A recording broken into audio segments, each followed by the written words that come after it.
d'Amber pour l'instant. S'il te plaît, je ne veux manger ne tout fais de pas suite, une j'ai scène. faim. Hé Max, Fais pas une scène, tu tu prends entends? c'est ça faire des une gâteaux. scène. Oui.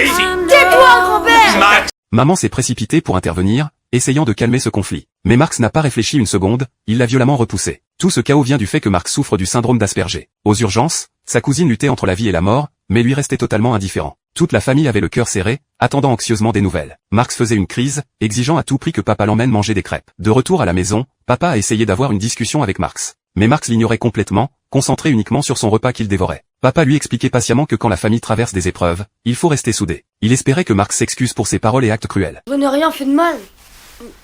Tu m'avais promis qu'on irait manger des crêpes et t'as pas arrêté de me dire d'attendre.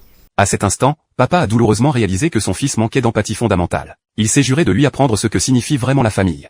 Je peux avoir de la chantilly?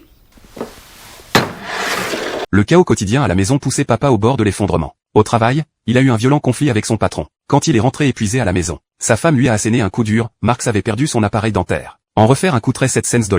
Papa s'est soudain souvenu que son fils avait une mémoire photographique exceptionnelle. Il gardait un mince espoir, voulant que son fils se rappelle où il l'avait perdu. Papa s'est précipité dans la chambre de Max. Mais peu importe ses questions, Max fixait son encyclopédie des insectes, complètement indifférent. Max.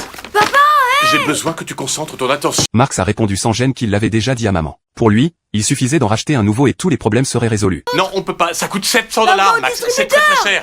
Il suffit pas d'aller au distributeur pour avoir... Max, tu arrêtes. Max, je veux que tu t'asseyes tout de suite. Max, assieds-toi.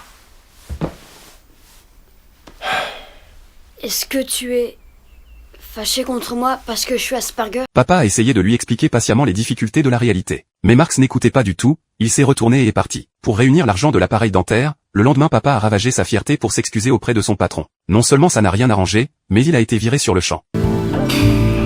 De retour chez lui, il a avoué à sa femme la terrible nouvelle de son licenciement. Pour économiser cet argent pour le traitement de Max, il a décidé de fouiller les poubelles sous la pluie. En cherchant frénétiquement, il a trouvé un test de grossesse. Il a compris instantanément que le nouveau copain de sa fille avait menti sur la contraception. Fou de rage, il voulait démolir ce petit voyou sur le champ. Il a engrossé notre fille. Non, attends. Regarde ce qu'il y avait dans la poubelle. Il y a erreur. Si tu veux C'est savoir, pas vrai. il n'a rien fait. Il n'a rien Pourquoi fait. est-ce que tout va de travers? Pourquoi est-ce qu'il n'y a pas un seul truc qui marche bien ici? Laisse-moi te... Pourquoi est-ce que tout me tombe sur la tête? Calme-toi, tout Quoi? est normal. Comment tu veux que C'est je me moi. calme? Notre fille de 16 C'est ans moi. est enceinte.